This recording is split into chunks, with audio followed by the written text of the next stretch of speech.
Hey guys, welcome back to the channel, and we've got a brand new event, the Dynamic Duo Volume 2 for NHL 21. If anyone played NHL 20, which most of you have, obviously remember the Dynamic Duo set, it is back, and we are going to break down the full event like we always do, guys. Just remember, please subscribe to the channel for daily NHL content, and make sure you follow me on Twitch as well. I go live at 10 a.m. Eastern Time every single day, so if you want to see some of these cards in action, make sure you hit that button. All right, guys, let's get into everything you need to know about the Dynamic Duo Volume 2 event. All right, guys, so let's first kick off with all of the cards like we normally do, and we'll start with the 82 Elvis Merzlikins, 6'3", 192, 81 aggression. Not a bad card, to be honest with you. The build is nice. Again, you want someone in that 6 foot to 6'3" range with lower aggression being about 80 as the threshold. So not a bad card overall, but no one that I would seek out, to be honest with you. But nonetheless, Elvis Merzlikins is our first card in the Dynamic Duo set. Then we've got the 82 overall Andrew MANGIAPANE with the Workhorse Synergy. Again, Workhorse, I'm not a huge fan of it for forwards, but defenseman, I'm super intrigued to try to get that activated. As again, acceleration on a forward is a lot more important on a defenseman, is much more important because, again, you lose the puck at the blue line. You want to be able to fire back. He's got mid-80s shot, about 83 speed, though, and you've got to play him on the wing, obviously, with 66 faceoffs. You could do worse, but without distributor activated, 83 speed on the wing is not something you want to go for, especially when you consider he's 5'10", so this would be a pass from me. Then we've got the 82 overall Matt Grzelcyk from the Boston Bruins, 5'9" with the Gladiator Synergy. And while the Gladiator Synergy is nice on this card because it brings up things that he's lower in, with the body checking strength and defensive awareness is already nice, as well as slap shot power. But again, 83 speed and acceleration, nothing crazy. And at 5'9", you're not going to be able to bump people off the puck with him, especially with the 79 body checking, and that's with Gladiator. Like if you try and go to bump Lemieux off the puck, he's just gonna turn around and laugh at you while he carries around the zone with the puck. So this is a hard pass for me, guys. And when I go through these cards, what I mean by hard pass is that I wouldn't buy it for even if it is minimum price, and I would sell him for whatever I could get him for if I packed him, okay? Then we've got his counterpart, the 83, Charlie McAvoy, 6 foot, again, with the Gladiator Synergy. A little bit more useful in his own zone at 6 foot and 86 body checking with 90 defensive awareness if he had the Gladiator Synergy on. But again, 82 speed, like you're just going to get absolutely roasted down the wings by, the Guy Lafleur's out there. So again, this one would be a pass for me. Then we've got the 83 overall Patrick Marleau with the Speedster Synergy. And that does make him useful, okay? The Speedster Synergy, one of the prime 3 that I would go after. Distributor, then Howitzer, then Speedster. And again, if you have Distributor as well, that's a 90 speed card in the lower 80s. And he has an 89 wrist shot power with that Synergy activated and wrist shot accuracy at 83. This is a great lower overall card. So if anyone looking to activate this synergy, you could have Duchesne as well on his wing or on at center, paired with this Patrick Marleau, and you would have a very fast, very useful, cheap option for your lineup, regardless of how well your team is built. Then we've got the 84 SHEA THEODORE from the Vegas Golden Knights, 6'2" with Light the Lamp. Light the Lamp, not one of my most sought after synergies, and in all honesty, one of the lower ones. 84 speed across the board, which is okay. 85 is really what I'm looking for, regardless of the team makeup. But he has a decent slapshot power at 89, which is okay. And stick checking and defensive awareness is what else I look for among defensemen. At 86, that's not bad. Anything over 85, again, is what I'm looking for. And then at 6'2" with 84 body checking, he is going to be able to bump people off the puck. I think, though, that the overall is a little too high for what he is actually giving you. So this would be a sell for me. Then we've got the 84 overall Robert Sauvé from the Sabres alumni, 5'8", and while smaller goaltenders are usable, 5'8" is not. So this would be a hard pass.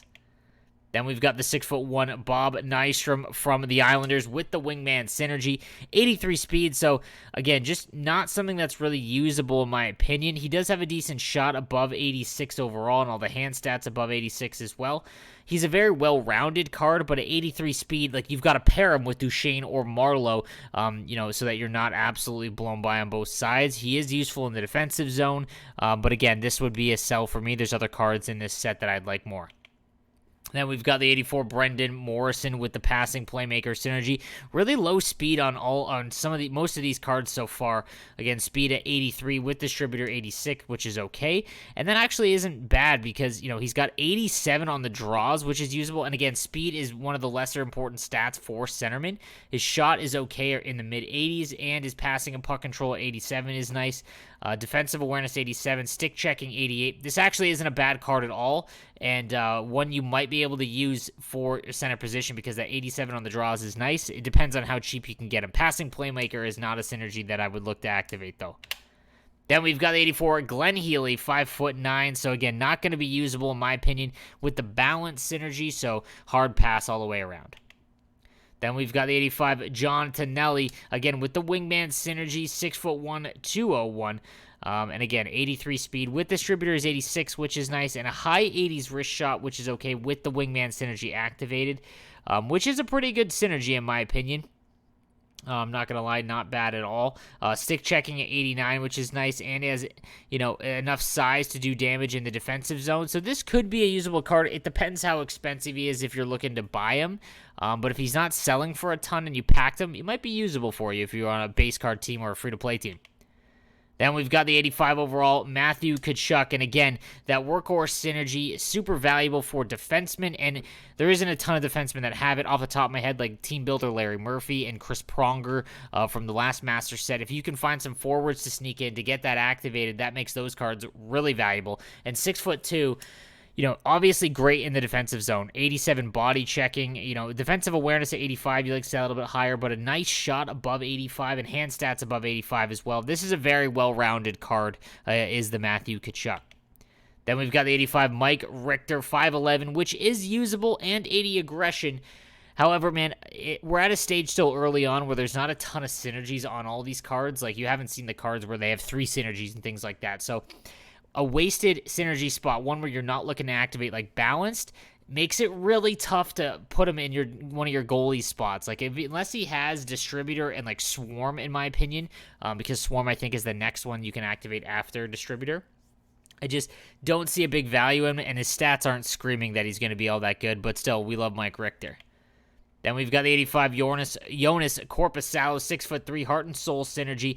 Great stats on him. 87 speed is great. The aggression down to 81. We've got positioning at 85. The glove high you want to see a little bit higher, but he is 6'3", so keep that in mind. This could be a decent goaltender for sure. Then we've got the 85 Phil Housley with the heart and soul synergy. Again, not one you're going to be looking to activate.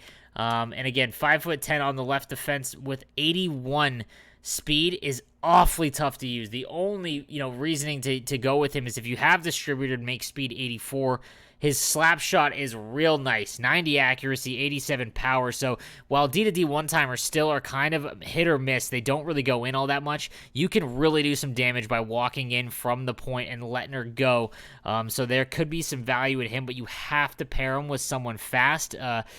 I don't know if this is enough of a card because, again, you're wasting one of the synergy spots with Heart and Soul. So this would be a pass for me, but I could see him having value.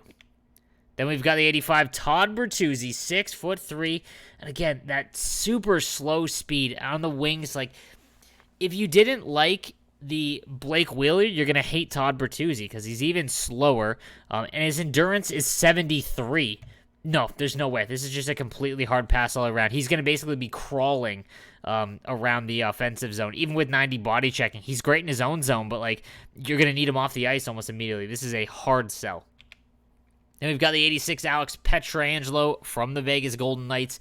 Light the lamp again, not one you want to look to activate, but 84 speed is nice. Slapshot power 89, and 84 speed being okay, not nice, but with distributor makes it 87. Stick checking, defensive awareness are great at 90, and he is 6'3" and a right shot defenseman, which is a lot harder to come by. So if you could not afford John Carlson or the Lit Carlson, this should be a cheaper option for you, and he is going to be very good in his own zone. Then we've got the 86 John LeClair, 6'3", 226 with the Howitzer synergy. One of the better cards in this set that isn't the Master Set, guys. It bumps his speed up to 85 with distributor. It's 88. His agility is 87. Good balance. His shot then becomes 93 on the power for wrist shot, 90 for slap shots, and his hand stats are all above 86 except for deking. Defensive awareness and stick checking are great at 87, 88, and a really big body checking stat. This is a great card for using in your own zone to pair with someone a lot faster on, the right-hand side. So I would definitely be looking for this card. This could be a great option for you if you're looking to activate Howitzer. Like, this would be a great card to pair with, like, the base Kessel or someone really fast that's a right-handed shot. And then probably the most sought-after card that isn't a Master Set item, in my opinion, in this set is the 87 Auston Matthews with Speedster. Bumping his speed up to 91. That includes +3 from Distributor. That's a 94 speed card with a wrist shot above 90. His faceoffs are only 79, so this is going to be a winger card, and he's basically got Matt Duchene's speed with a fantastic shot. It is going to cost a ton to get him. He is 6'3", 216, meaning that he is going to be a load in your own zone. He's got great hand stats. This is a phenomenal card and one that I'm going to look to grab because Auston Matthews cards always play better than their stats indicate. Then we follow that up with the 87 Leon Draisaitl. Again, light the lamp, kind of a lame duck synergy. 84 speed, again, bumped up to 87 with Distributor. He's got a great shot, right around 90. Hand stats, same thing. Stick checking at 90, defensive awareness 89, and pretty good body checking for someone at 6'2". This is kind of a ho-hum card because you're going to have to play him on the wing because of that face-off stat at 76. So there are better options on the wing. This one, I would sell Leon Draisaitl. Just, again, there's far better wingers and a better build that I would prefer. But then we've got the 88 Connor McDavid. I knew it was coming eventually. I wasn't sure if they were going to double up because Connor and Draisaitl both had a Master Set item in this set last year. But 93 speed across the board, 91 wrist shot accuracy, 86 power. The hand stats all above 92. Faceoffs at 71 means that he's going to have to play on the left wing. As a winger. Defensive awareness at 79. I'm going to do my best my best for every position again, and I still think the Master Set Teravainen is better, but this still solidifies Connor McDavid as a top 4 option, and definitely one. I love the base Connor McDavid, and this is obviously better. I just hate the synergy because the base one does have Magician, which is much easier to activate and better, so I'd have to weigh it, but honestly, the base one might be better, but we'll take a look at that. Then we've got Eric Lindros with the Howitzer synergy, and this is a phenomenal card. 6'4", 240, 89 speed with Howitzer and Distributor activated, a 90 overall shot. His hand stats are all fantastic, above 90, defensive awareness 88, and the 89 face-off stat means you can use him at center, 94 body checking, strength, and aggression. So he is going to be a load in his own zone. The only thing I do not like about this card is the stick checking stat down to 81. Stick checking is a very important stat in this game with how stick checks work in NHL 21.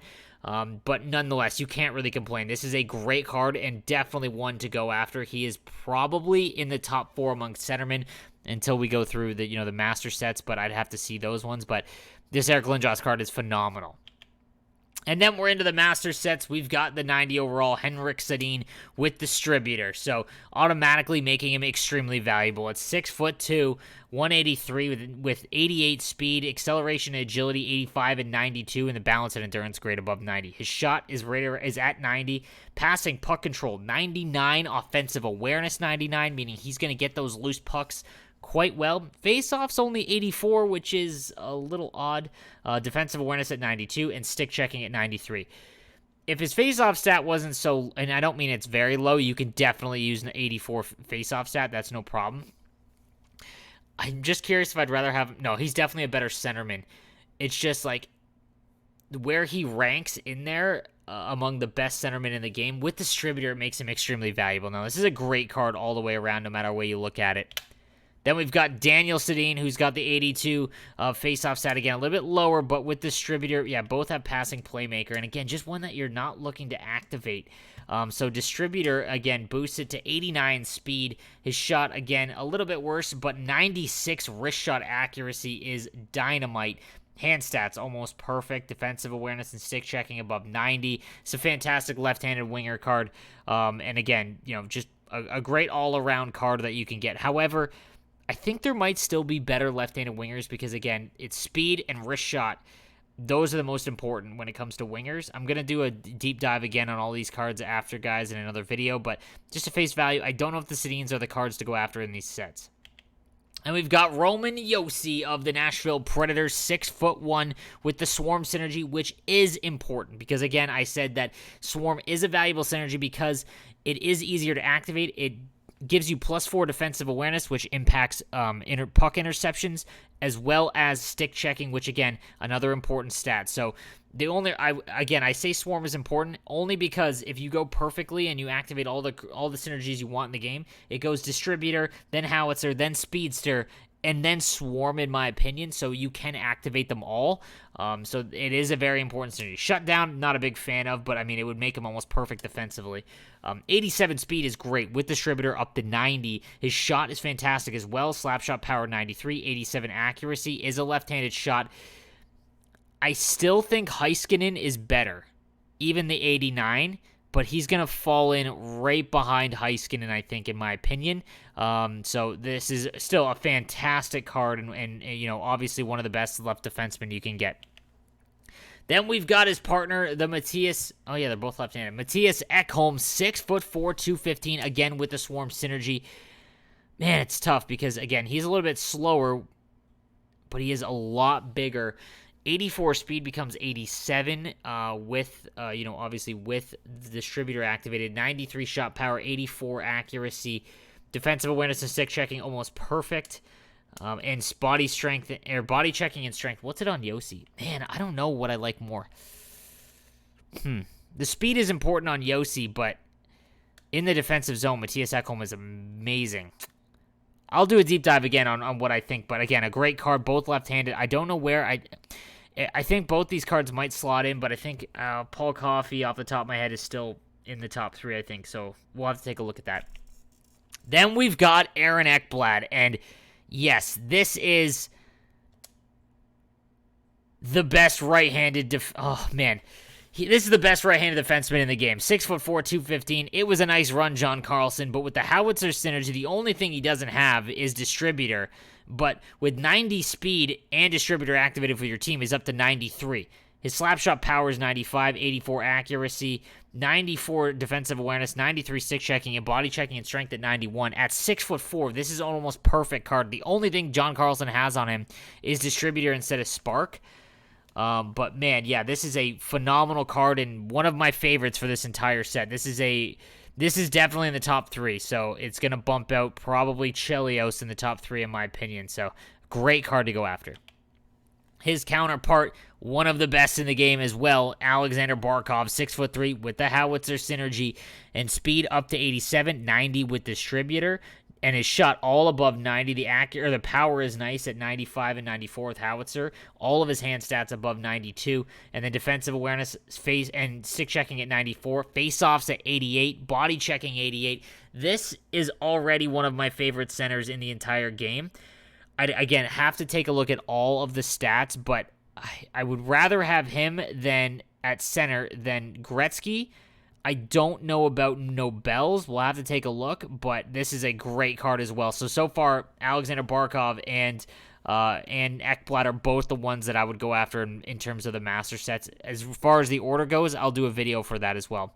And then we've got the 91s again, the same, just a little bit higher, and we're going to get into that. So Daniel Sedin, Josi at 91, Ekholm, Ekblad, and Barkov. So guys, those are all of the cards. Let's take a look at all of the sets now, and we'll go ahead and see what we're working with. It's always kind of confusing when they come out with these because, again, there's just so much information thrown at you. This is a 2-week event, so remember that. So we'll start from left to right. Obviously, the 50 gold trade-in. Guys, I want to mention, if you are someone who spends money on the game, okay, so if you're pay to play, make sure you're only trading in untradeable gold collectibles. This goes for pay to play or free to play as well.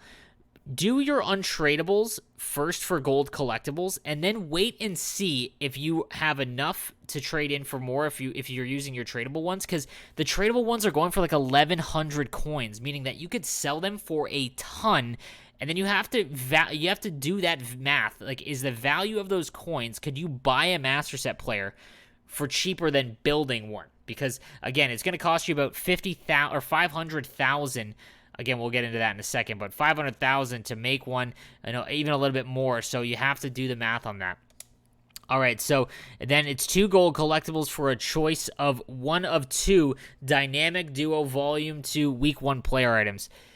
This is, okay, I never recommend doing this set, ever. However, there are some fantastic cards. If you are a free-to-play player, I don't know if I'd recommend doing this in the first week.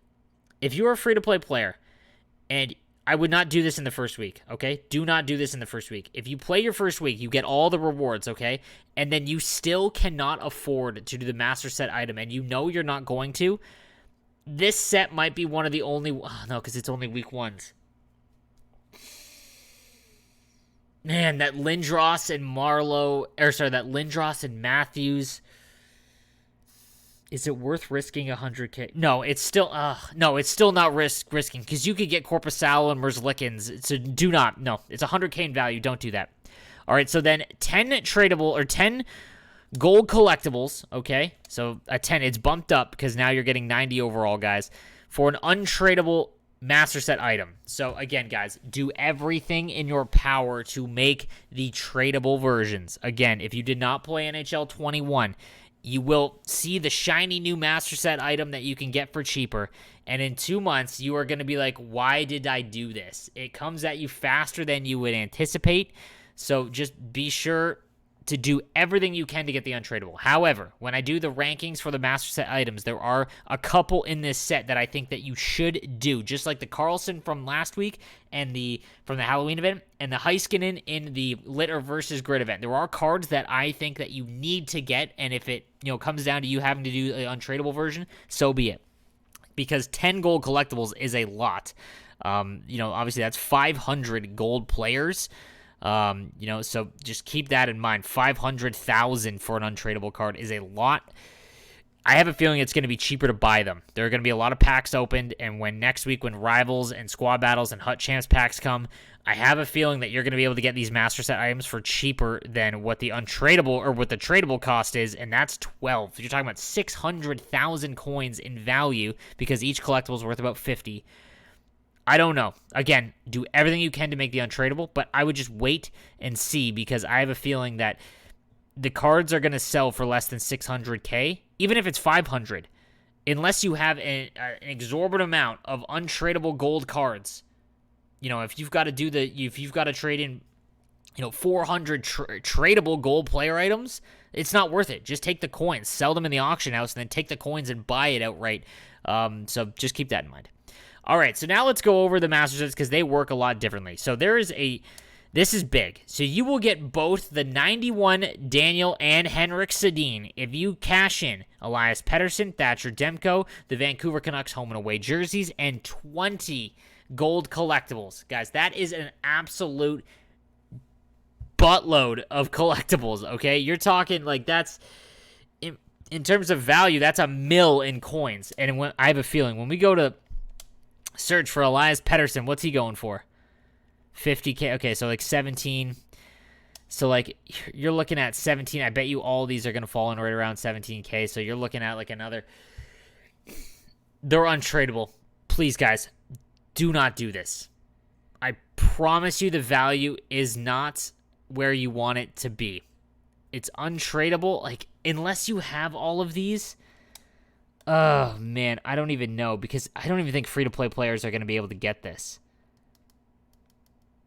When I do my other video for this event, I'll get back to you. All right, so then you can also do this one where you can trade in the 2 other icons again. Because they had icons in the game, it looks like they did 2 items. So again, same kind of situation.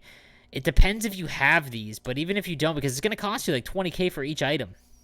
We've also got the Alexander Barkov and EKBLAD. If you're going to do one, it's this one because they are the best tandem, and it's really not close. Do I have these guys? Oh, my goodness, I do. Oh, okay, that makes things interesting.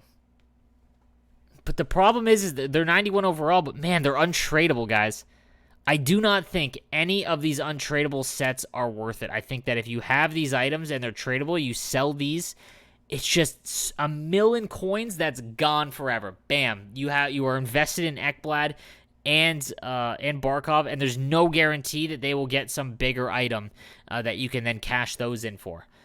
All right, so then we've got a ton of other ones. So you trade in, this is an interesting one. You trade in all 7 of these cards, and you will get the 88 McDavid and Draisaitl item. Here's the problem. How many do I have? Okay, so I have an untradeable Connor McDavid as well. Evan Bouchard, Yamamoto. I'd be curious to see what they're going for. Let's take a look. Wow, that doesn't surprise me at all. The price locking is probably just rampant right now.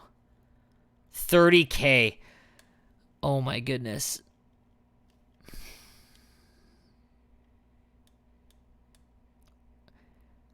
So you're talking about, like, first of all, if you already have these cards, there's no way, and they're tradable.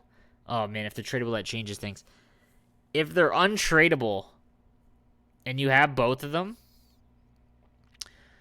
these ones are each going to be like 30K, so like 30, 60, 90, 100, 200K. 200K to go up +1 in this. I really don't know, boys. I really don't know. I think I would sell these. If you had McDavid and Draisaitl, though, untradeable, God, that's tough.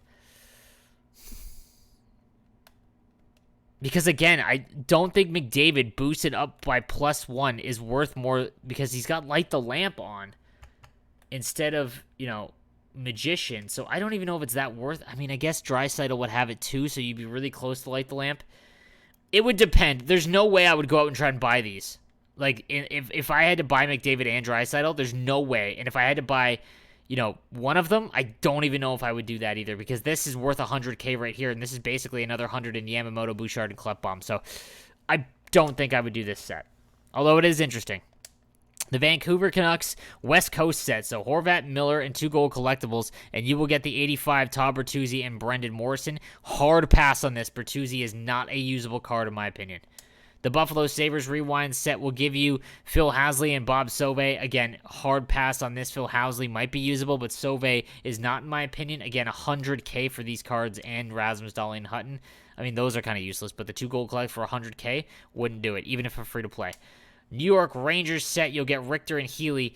They don't have good enough synergies for it, so hard pass on that as well. I love the idea of these sets. Like, this is a really cool idea. This changes things up, and it gives you an option to get all of the duos, which, again, great option. Nystrom and Tonelli, again, another 100K in value here. I don't think I would do it. Nystrom's not bad, but Tonelli, I mean, I guess they're both okay. And then we've got the event collectible exchange. You'll get a gold collectible if you trade in all of these. So you do the Hut Rush that will come out when it refreshes, as well as the offline challenges, and you'll get those. So you get a free gold collectible. And then a sidekick pack. If you're not going to do all of them to get the gold collectible, you can cash in 5 to get the sidekick pack. All right, that was a lot, guys. So I will have a video that will go over and rank the master set items because it is a pretty crazy thing to go over, but let's go over the packs before we go anywhere. So, 12 items, including a gold collectible and a guaranteed Dynamic Duo player item. For the love of God, guys, please spend the coins and buy this pack. It's 70,000 coins. Gold collectibles are going for like 50 to 60 already, so you're basically spending 10,000 in coins to attempt to, you know what, we're going to do it on stream, to get a potential shot at Matthews or the Lindros, if I got that in this pack. Come on. Come on. B. Matthews. Okay, there's the gold collectible. B. Matthews. You won't do it. You won't give me Matthews. You won't do it. You won't do it. Ugh. Okay, well, still, nonetheless, for the shot at it, that's fine. The gold collectible, I'm not upset about it, okay? So, that's the risky run, but it's 100% worth the shot. The 10,000 coin that you're going to miss out on, 1,000% worth the shot. Please do this. I told you guys, never buy packs with coins. This is the only one. Then the neon green. 20 players with at least 180 overall. Not a good value at all, boys. Please avoid this one. 20 players is great, but only 1 guaranteed plus 80 overall. No, thank you. Same thing with this one. 10 players with 180 overall. 4 players. This one is worth it. yes, I would want to, if you're going to rip packs, the Sidekick pack is it, because it's double the value, more than double the value of the premium pack, and that's 150. Then the Jumbo Elite, these ones are obviously going to reset. The Jumbo Elite is a great pack as well. I would rip these until you're out of, again, if you're pay to play. Always avoid these ones, guys. I would just open up these limited ones until you can't anymore and then wait for the reset the next day. That is a ton of info, and again, I'm sorry that the video went so long, but the event ones are always a big one. Thank you guys for watching, and again, if you want to see my team live, we're going to pull a ton of packs tonight. If you're watching this on launch night on my channel, hit the Twitch channel down below. I go live at 10 a.m. every single day on Twitch. And again, please subscribe as I'm closing in on 20,000 subs. Huge milestone for me, guys. I appreciate you guys always watching. I will see you next time.